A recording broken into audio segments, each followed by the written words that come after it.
Taib. Bismillahirrahmanirrahim. Assalamualaikum warahmatullahi wabarakatuh. Innal hamdalillah nahmaduhu wa nasta'inuhu wa nastaghfiruh wa na'udzu billahi min syururi anfusina wa min sayyiati a'malina. May yahdihillahu fala mudilla lahu wa may yudlilhu fala hadiyalah. Wa asyhadu an la ilaha illallah wa asyhadu anna Muhammadan abduhu wa rasuluhu la nabiyya ba'dah.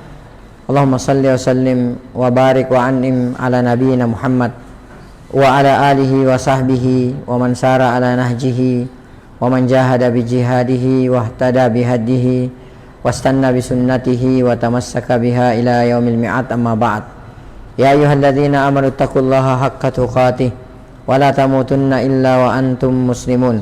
Ya ayyuhan nasu taqu rabbakumul ladzi khalaqakum min nafsin wahidah wa khalaqa minha zawjaha wa bassa minhuma rijalan katsiran wa nisaa'a wattaqullaha alladzi tasaaluna bihi wal arham innallaha kana 'alaikum raqiba. Ya ayyuhalladzina amanu taqullaha wa qulu qawlan sadida yuslih lakum a'malakum wa yaghfir lakum dzunubakum wa man yuti'illaha wa rasulahu faqad faza fawzan 'azima, amma ba'd. Fa inna ahsanal kalami kitabullah wa khairal hadi hadi Muhammadin sallallahu alaihi wasallam wa syarral umuri muhdatsatuha wa inna kulla muhdatsatin bid'ah wa inna kulla bid'atin dhalalah wa kulla dhalalatin finnar, ay kama qala rasuluna sallallahu alaihi wasallam, thumma amma ba'd. Ikhwati fillah wa akhwati fiddin, a'azzani Allahu wa iyyakum. Seperti biasa, sebelum kajian ini kita mulai, mari sejenak kita memanjatkan puji dan syukur kehadirat Allah Subhanahu wa taala, yang mana sampai pada kesempatan yang sangat berbahagia ini Allah Subhanahu wa taala masih senantiasa memberikan kepada kita berbagai macam karunia dan kenikmatannya. Di antaranya nikmat kesehatan, nikmat kesempatan dan waktu luang, dan yang terbesar adalah nikmat Islam, nikmat iman, nikmat taufik, nikmat hidayah, nikmat sunnah serta nikmat tauhid. Sehingga dengan seluruh nikmat inilah kita sampai pada detik ini masih bisa melaksanakan berbagai macam kewajiban-kewajiban kita sebagai seorang muslim, sebagai seorang muslimah. Di antaranya melaksanakan sholat maghrib secara berjamaah, alhamdulillah. Lalu kemudian dilanjutkan dengan talabu al-ilmi asy-syar'i. Nabi kita Nabi Muhammad sallallahu alaihi wasallam bersabda, talabul ilmi faridatun ala kulli muslimin, bahwa menuntut ilmu itu adalah merupakan kewajiban bagi setiap muslim laki-laki dan muslim perempuan. Dan Al-Imam Ahmad rahimahullahu ta'ala mengatakan bahwa yang menjadi kewajiban seorang muslim dan muslimah itu adalah menuntut ilmu, yang dengan ilmu tersebut agama seorang muslim bisa tegak, kewajiban-kewajiban bisa dilaksanakan dengan sebaik-baiknya. Rasulullah sallallahu alaihi wasallam juga bersabda, idza marartum bi raudatin min riyadil jannah, apabila kalian melewati taman-taman surga, farta'u, maka mampirlah kalian di taman-taman surga tersebut.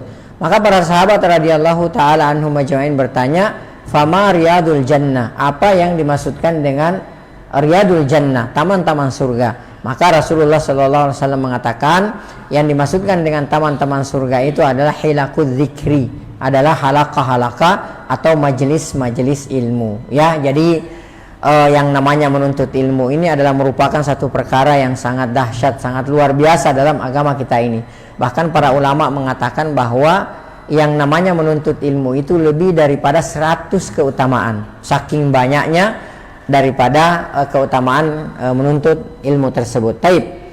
Bapak dan Ibu, azani Allahu ayyakum, insyaallah taala pada pertemuan kita kali ini kembali kita akan melanjutkan pembacaan sirah sahabat mulia, orang ketiga terbaik di umat ini setelah Nabi kita Nabi Muhammad sallallahu alaihi wasallam dan Abu Bakar, dan yang dimaksudkan di sini adalah Amirul Mukminin Umar bin Khattab radhiyallahu taala anhu. Dan kemungkinan besar sirah sahabat yang mulia ini Umar bin Khattab radhiyallahu taala anhu kita insyaallah kita akan selesaikan pada pertemuan kita kali ini. Semoga Allah Subhanahu wa taala memberikan taufik kepada kita semua. Taib. Pada pertemuan yang telah lalu kita sudah membahas bagaimana kronologi daripada terbunuhnya Amirul Mukminin Umar bin Khattab radhiyallahu taala anhu. Dan kita sudah ketahui bersama bahwa kematian Umar bin Khattab radhiyallahu taala anhu ini, walaupun beliau radhiyallahu taala anhu meninggalnya di atas wafatnya di atas tempat tidur, ya, meninggalnya di kota Madinah, akan tetapi beliau salah seorang yang dituliskan sebagai salah seorang yang syahid, ya, di jalan Allah Subhanahu wa taala. Dan kita juga sudah pernah jelaskan bahwa ternyata Umar bin Khattab radhiyallahu taala anhu memang di antara salah satu permintaannya adalah diwafatkan di kota Rasulullah sallallahu alaihi wasallam dalam keadaan syahid. Maka ada yang pernah bertanya kepada beliau, ya, antum meminta syahid tapi antum berada di kota Nabi Muhammad sallallahu alaihi wasallam, bagaimana mungkin?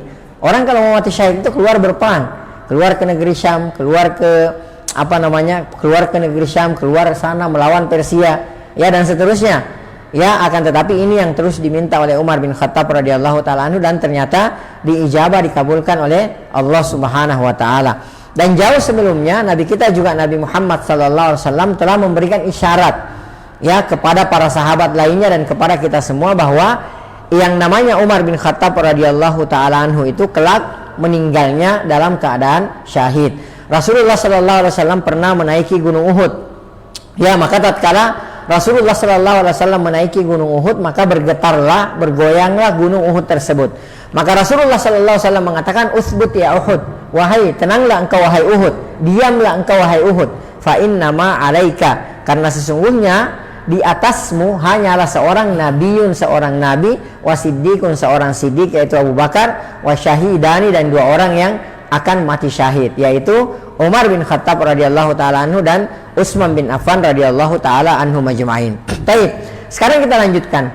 Ya, kita sudah membahas pada pertemuan yang telah lalu bagaimana, ya, Abu Lu'lu'ah al-Majusi alaihi laknatullah, ya, bagaimana perencanaannya dari jauh-jauh hari sebelumnya, lalu kemudian bagaimana tindakannya ketika membunuh Umar bin Khattab radhiyallahu taala anhu. Dan kita akan membaca di sini, ya, karena kita sudah pernah bahas juga bahwa ini pembunuhan Umar bin Khattab radhiyallahu taala anhu adalah pembunuhan yang sangat berencana, ya, pembunuhan yang sudah direncanakan sebelumnya, dan ini adalah merupakan konspirasi. Di situ ada terlibat orang Persia, di situ ada terlibat orang Nasrani, ya, bahkan dikatakan di situ ada terlibat orang Yahudi dalam pembunuhannya Umar bin Khattab radhiyallahu taala anhu.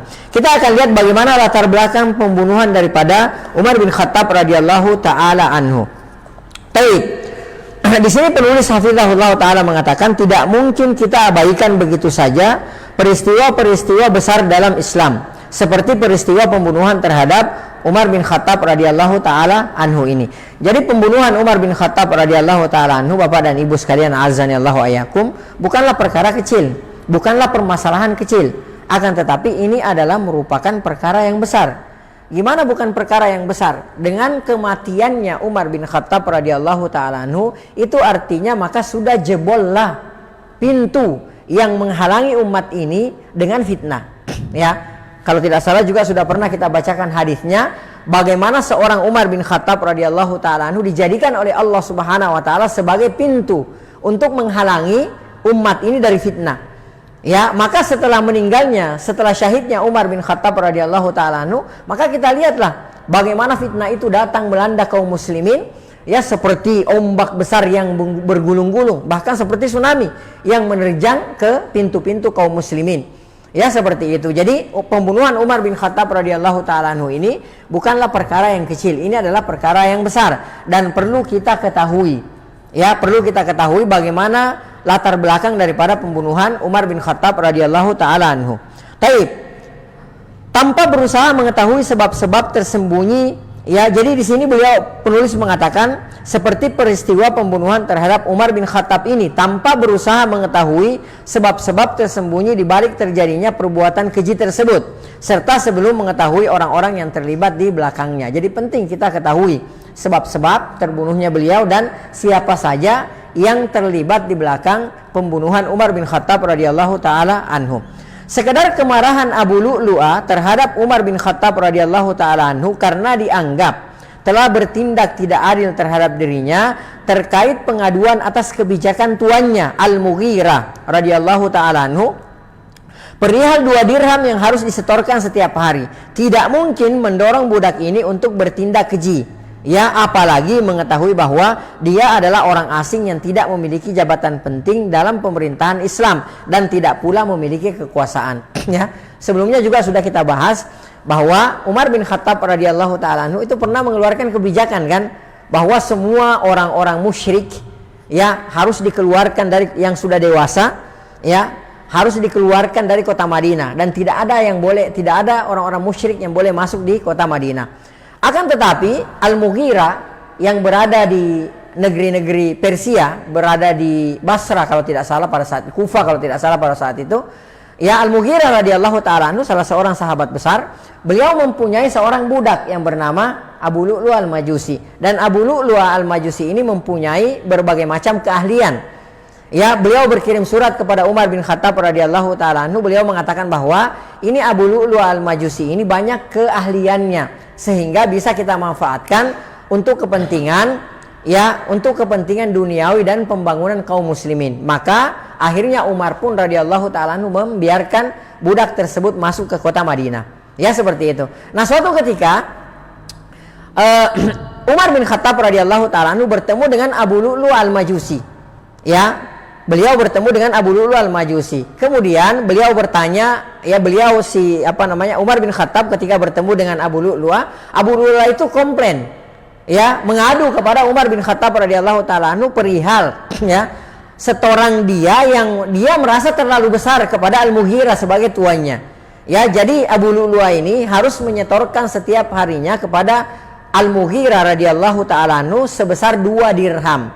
Ya, 2 dirham itu kalau kita kalau kita mau konversikan ke rupiah kita mungkin sekitar 400.000. Jadi dia harus setorkan setiap harinya, ya, 400.000 kepada Al-Mughirah. Ini konsekuensinya karena dia sebagai seorang budak.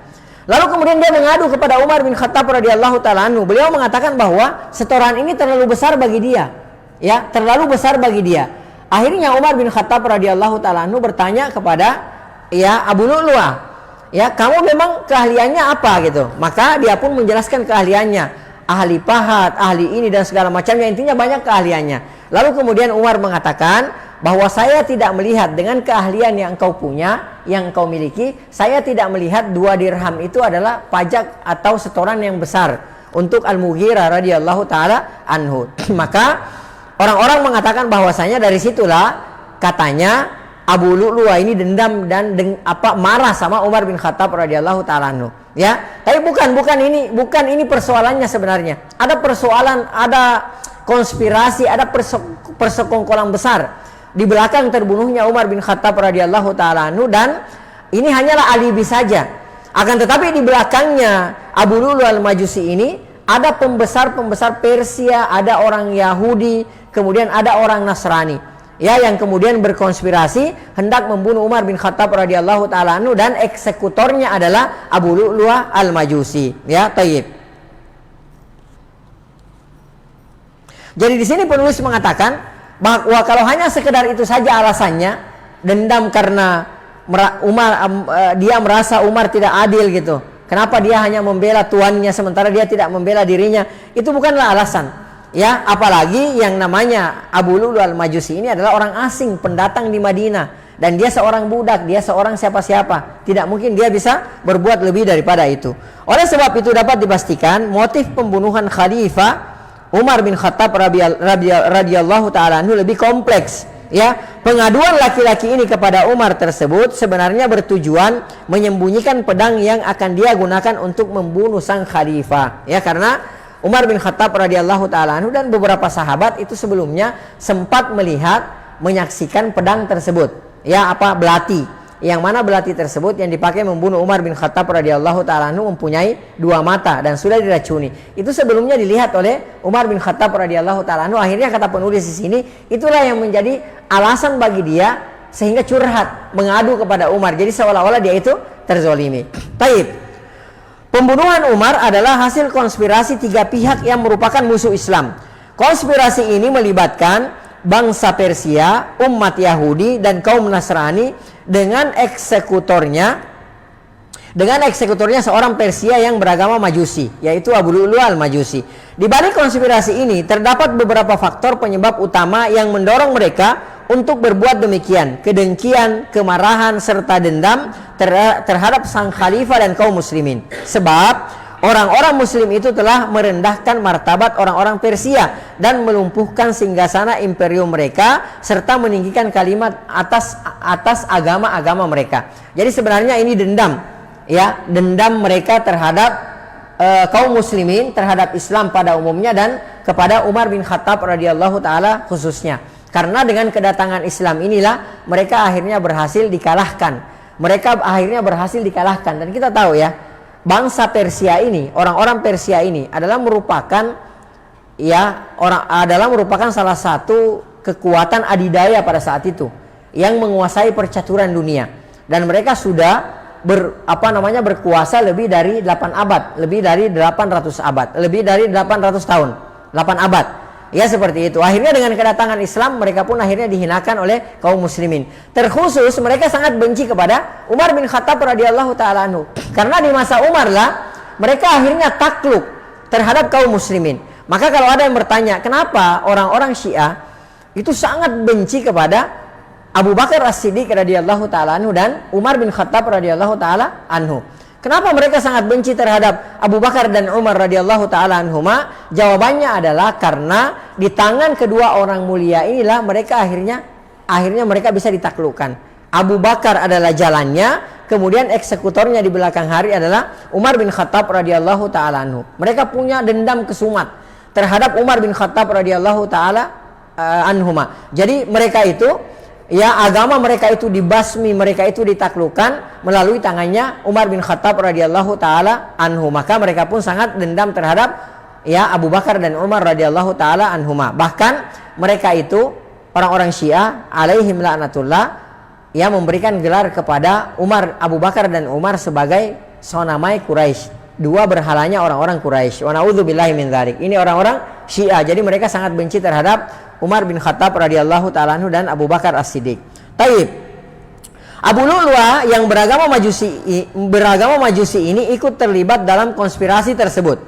Di belakangnya ada Hurmuzan, ya, Kisra Ahwaz, yang dahulu pernah ditawan kemudian diberikan gerasi oleh Umar bin Khattab radhiyallahu taala anhu.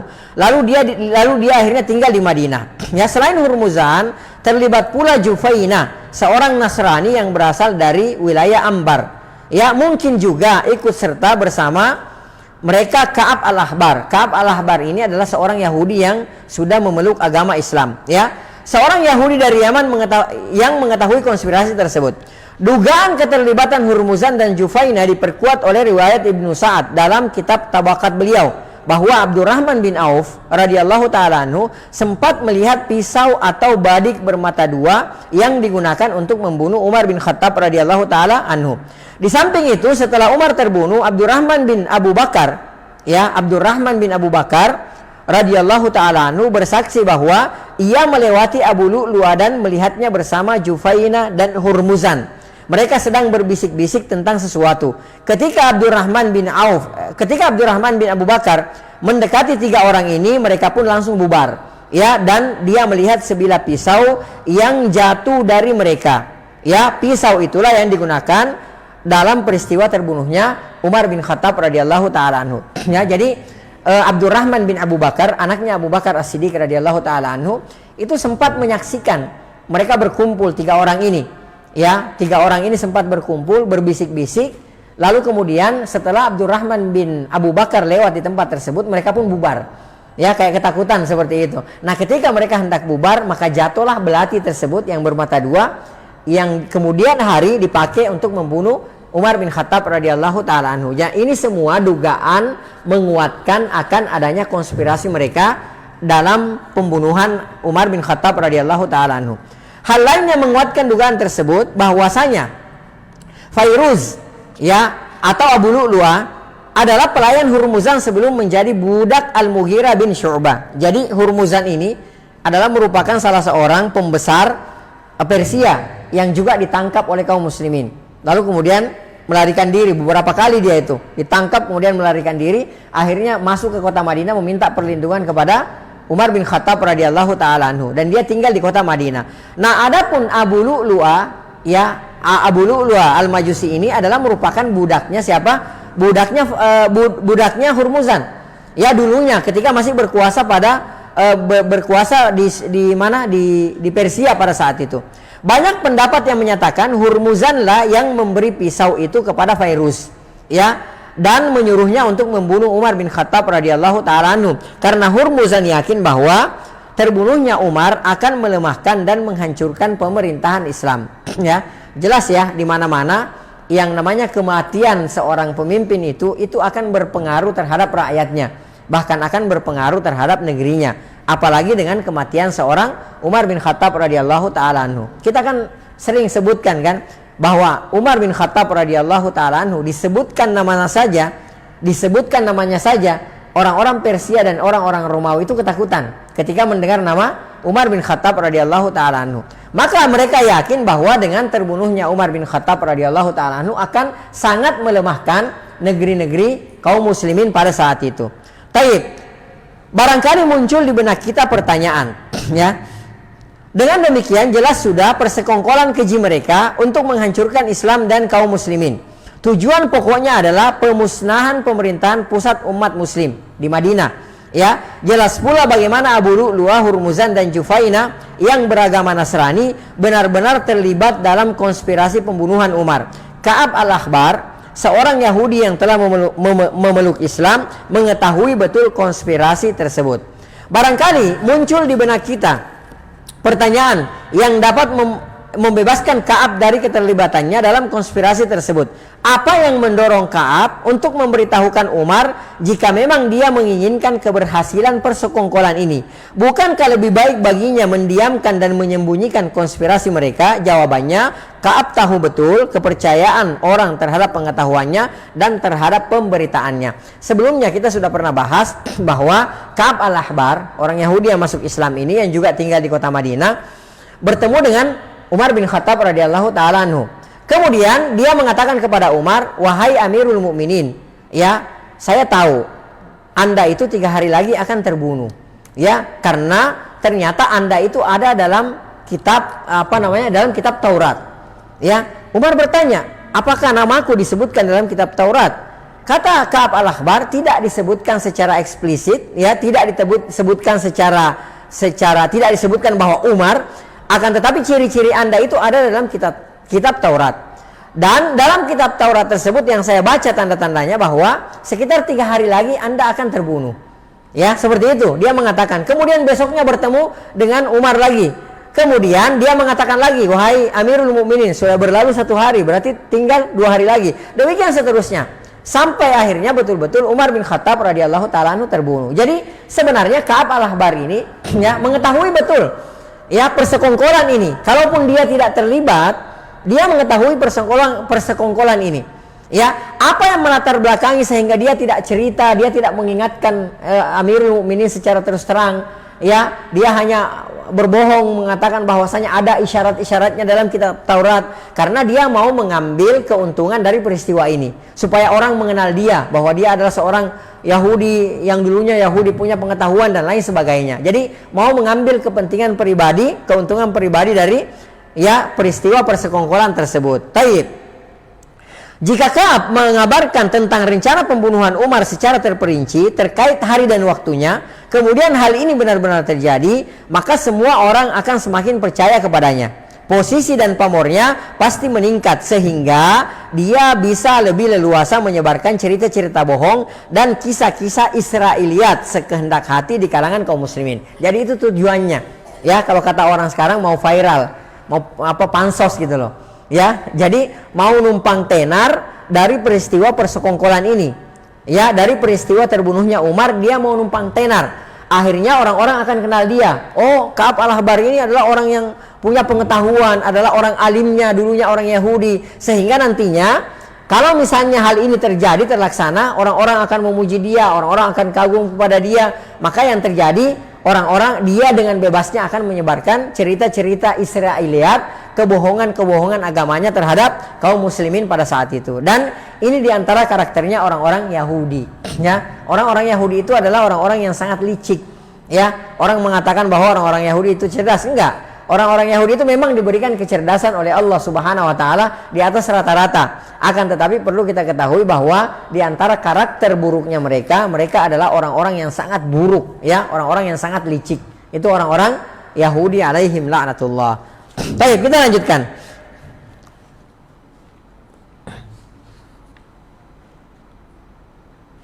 Ka'ab pun tidak tulus ketika meminta Umar bin Khattab radhiyallahu ta'ala anhu untuk mewaspadai orang-orang yang akan membunuhnya. Padahal dia tahu betul mengenai konspirasi itu.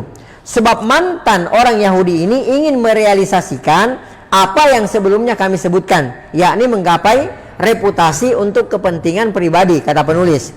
Seandainya apa yang diberitakan Ka'ab tentang pembunuhan Khalifah Umar bin Khattab terjadi pada zaman sekarang, niscaya dia akan ditangkap dan dijatuhi hukuman dengan tuduhan terlibat dalam konspirasi tersebut.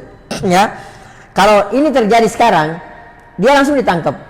Ya, karena apa? Dia mengetahui kalaupun misalnya dia tidak terbukti terlibat dalam konspirasi tersebut, akan tetapi ya dia pasti dituduh menyembunyikan rencana jahat orang-orang yang berkonspirasi, kan seperti itu, ya. Taib, kabar yang sampai kepada Ka'ab kepada Umar akan dijadikan bukti konkret keikutsertaannya bersama orang-orang yang terlibat dalam upaya keji ini. Akan tetapi Ka'ab mempunyai akal yang cerdas sehingga dengan penyampaian kabar itu justru menjauhkan dirinya dari tuduhan keterlibatan dalam persekongkolan tersebut, ya. Kalau misalnya dia ditangkap, lalu kemudian dia diinterogasi, ditanyain bahwa kamu terlibat, Anda pasti terlibat dalam pembunuhan Umar bin Khattab radhiyallahu ta'ala anhu, dia tinggal mengatakan, kalau misalnya saya terlibat dalam persekongkolan tersebut, kalau misalnya saya terlibat dalam konspirasi tersebut, maka tentu saja saya memilih diam, saya lebih memilih untuk tidak berbicara kepada Umar bin Khattab untuk memuluskan persekongkolan tersebut. Tapi saya berbicara ini betul-betul karena berdasarkan apa yang saya baca dari kitab saya, ya, atau sebagai bentuk peringatan saya kepada Amirul Mukminin Umar bin Khattab radhiyallahu taala anhu. Taib, Bapak dan Ibu azani Allah wa iyyakum, ya, inilah latar belakang, kemudian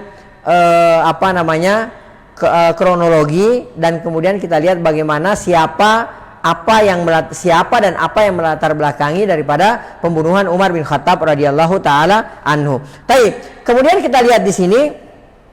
Kata penulis, ya, hafizahullah ta'ala, dufina Umar bin Khattab radhiyallahu ta'ala anhu ila jiwari Rasulillah sallallahu alaihi wasallam wa Abi Bakrin As-Siddiq, ya, fi hujrati Aisyah radhiyallahu ta'ala anha.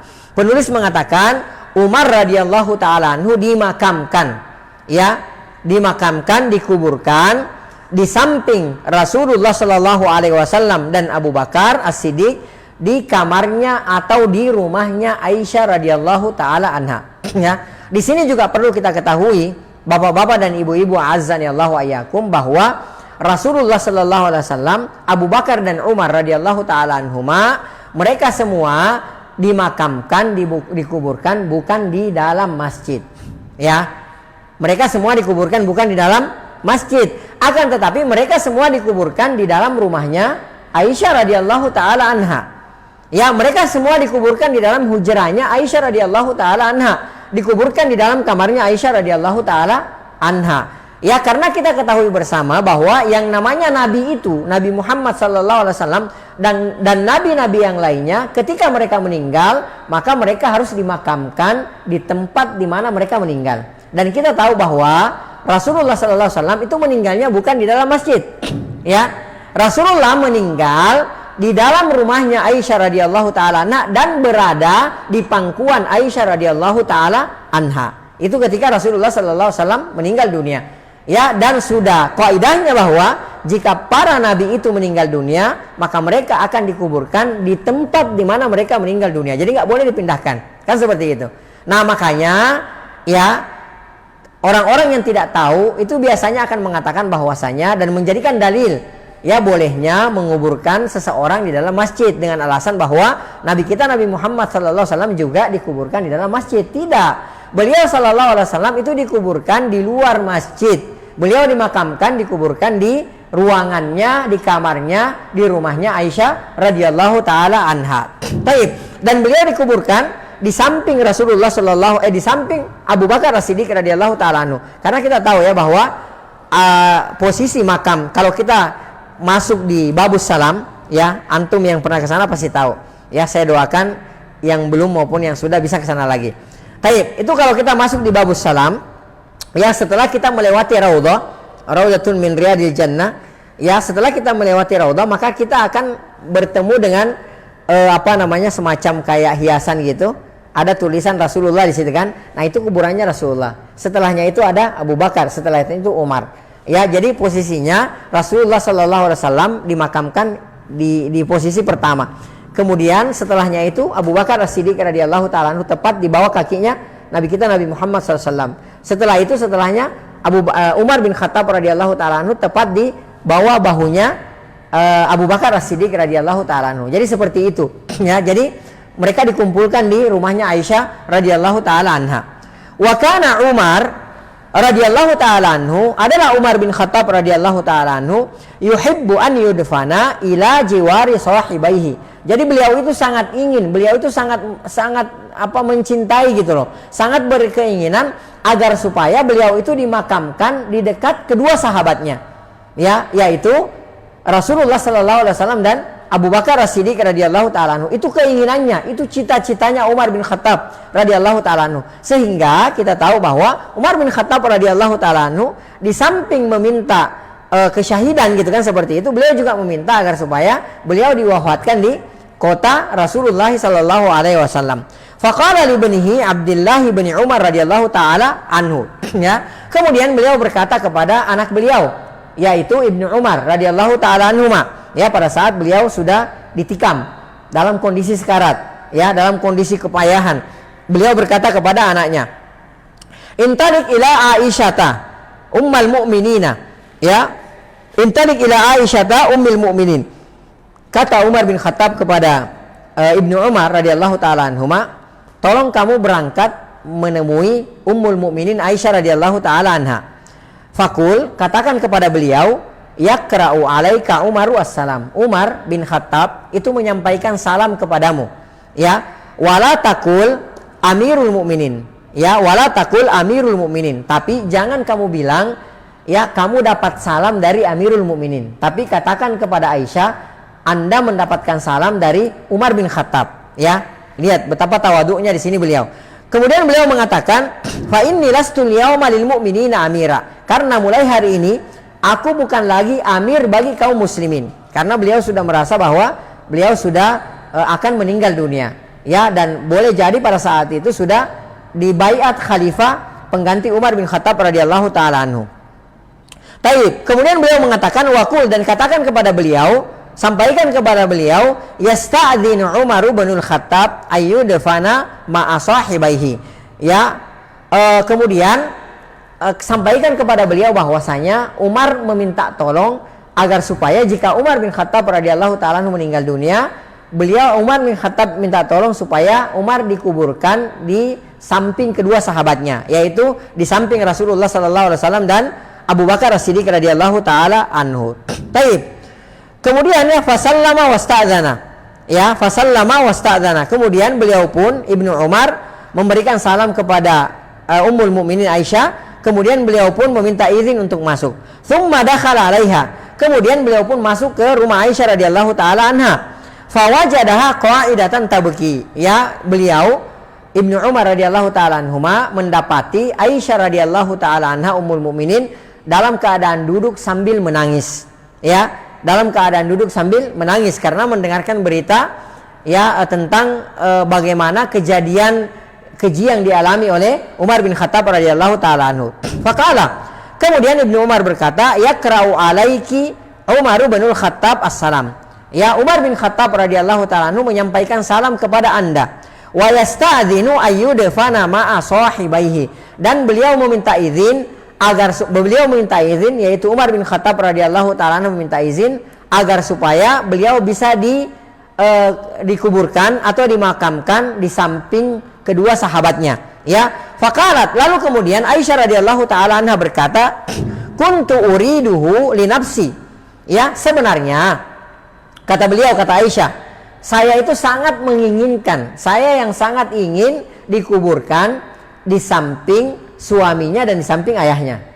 Ya, jadi Aisyah itu sangat pengen juga dikuburkan di samping suaminya dan ayahnya, kan seperti itu.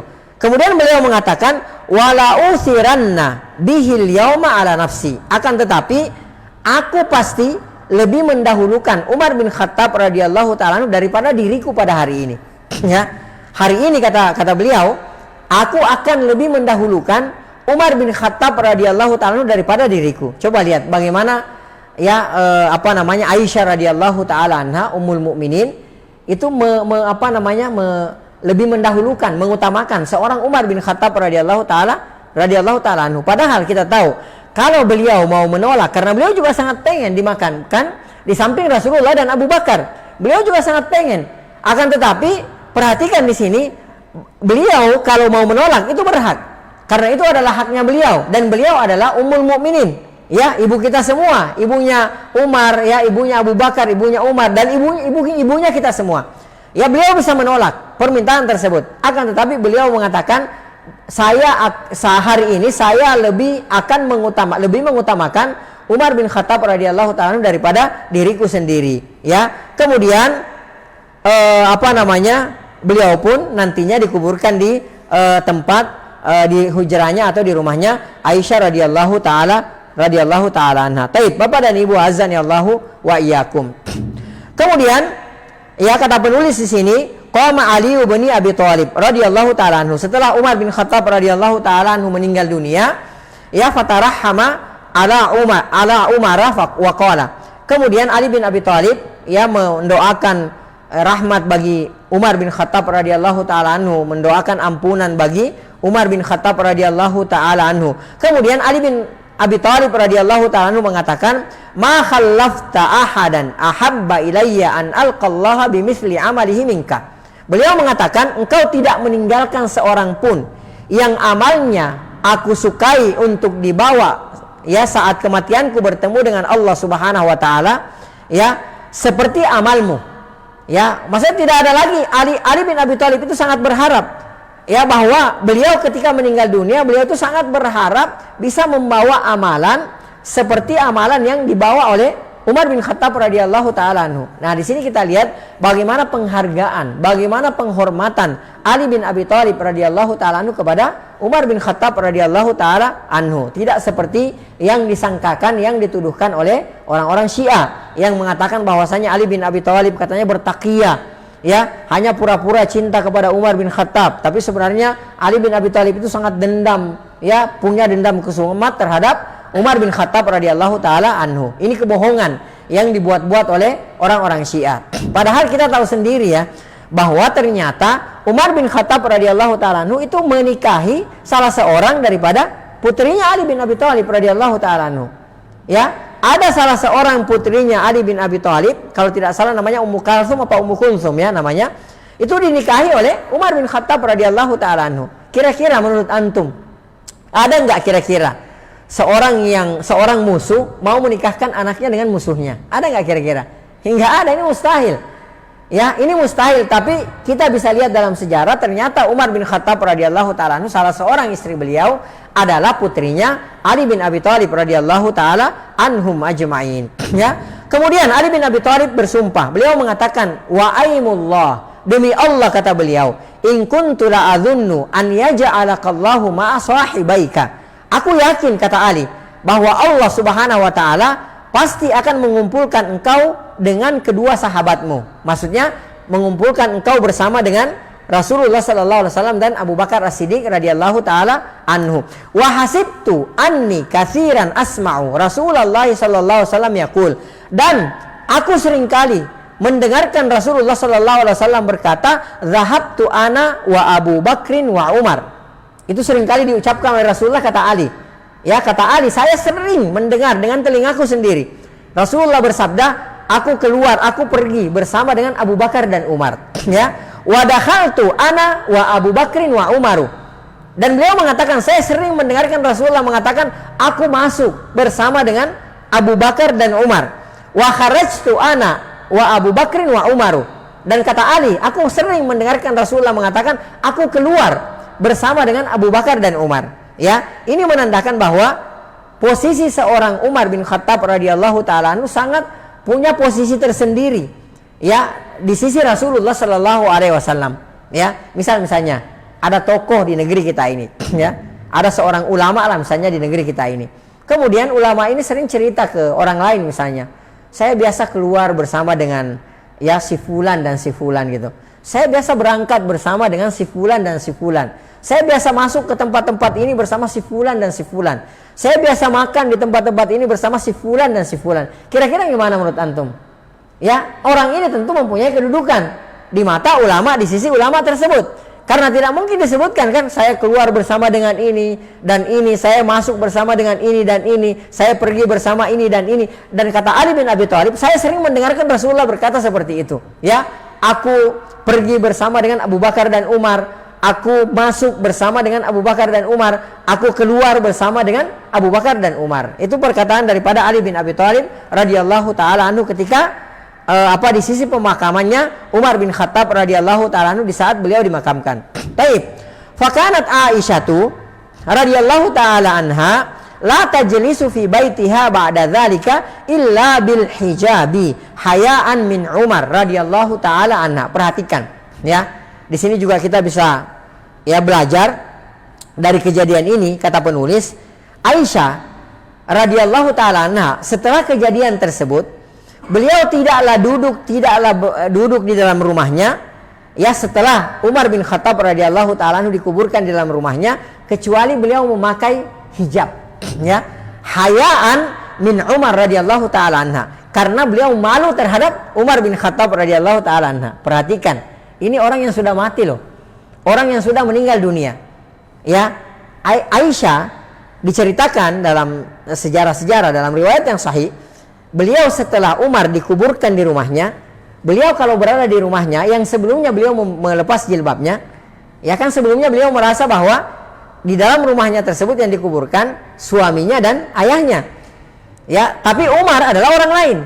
Nah, setelah pasca dikuburkannya Umar di dalam rumah beliau tidak mau lagi melepas jilbabnya karena malu terhadap Umar bin Khattab radhiyallahu taala anhu, malu terhadap orang yang sudah meninggal dunia dan berada dalam kubur. Bandingkan dengan sebagian saudari-saudari kita sekarang kaum muslimah, yang mana mereka dengan tidak malunya mempertontonkan auratnya di depan jutaan kaum muslimin. Ya, bahkan mungkin ditonton oleh orang-orang non muslim. Ya. Apalagi sekarang ada aplikasi-aplikasi tertentu yang di aplikasi tersebut sampai ditonton sampai sampai jutaan orang. Ya, ada yang betul-betul dalam keadaan telanjang, wa na'udzubillahi min dzalik, ada yang komplit dengan jilbabnya. Dia berjoget-joget di depan kaum laki-laki ajnabi, subhanallah. Ya, perhatikan Aisyah radhiyallahu taala anha, seharusnya seorang muslimah itu belajar terhadap Aisyah radhiyallahu taala anha. Bagaimana beliau radhiyallahu taala anha, Umar yang sudah meninggal, bahkan yang sudah dikuburkan pun, beliau tidak mau melepaskan jilbabnya di dalam rumahnya sendiri karena malu terhadap Umar bin Khattab radhiyallahu taala anhu yang sudah meninggal dunia dan sudah dikuburkan. Ya. Baik. Kemudian kata penulis selanjutnya, wa qad kanat tatakhaffafu qabla dzalika wa taqul. Beliau sebelumnya itu bermudah-mudah dalam rumahnya, dalam artian ya bebas melepaskan jilbabnya sebelum dikuburkannya Umar bin Khattab radhiyallahu taala anhu. Kemudian beliau berkata, "Inna ma huwa zauji wa abi." Ya, karena yang dikuburkan di dalam rumahku ini adalah suamiku dan ayahku, kata beliau radhiyallahu taala anhuma, radhiyallahu taala anha. Ataksidu Rasulullah sallallahu alaihi wasallam wa Abu Bakrin. Beliau memaksudkan ya bahwa Abu Bakar dan Rasulullah sallallahu alaihi wasallam. Faya akhawati, maka penulis di sini memberikan wejangan kepada saudari-saudari kita. Waya akhawatil mukminat, wahai saudara-saudaraku kaum mukminah, alaisa lakunna fi haya'i ummikunna Aisyata uswatun hasanah. Bukankah ya, tidakkah malu yang dimiliki oleh ibu kalian yaitu Aisyah radhiyallahu taala anha sebagai kudwa, sebagai contoh tauladan yang baik bagi kalian ya. Bal kata beliau, wallahi laqad kanat uswatan wa qudwatan likulli imra'atin laha qalbun hayyun. Kata beliau, demi Allah, bahkan demi Allah kata beliau, beliau radhiyallahu taala anha adalah merupakan contoh qudwa uswa bagi setiap perempuan yang punya hati yang hidup, ya. Awalaha sam'un yastajibu li awamirillah, atau mempunyai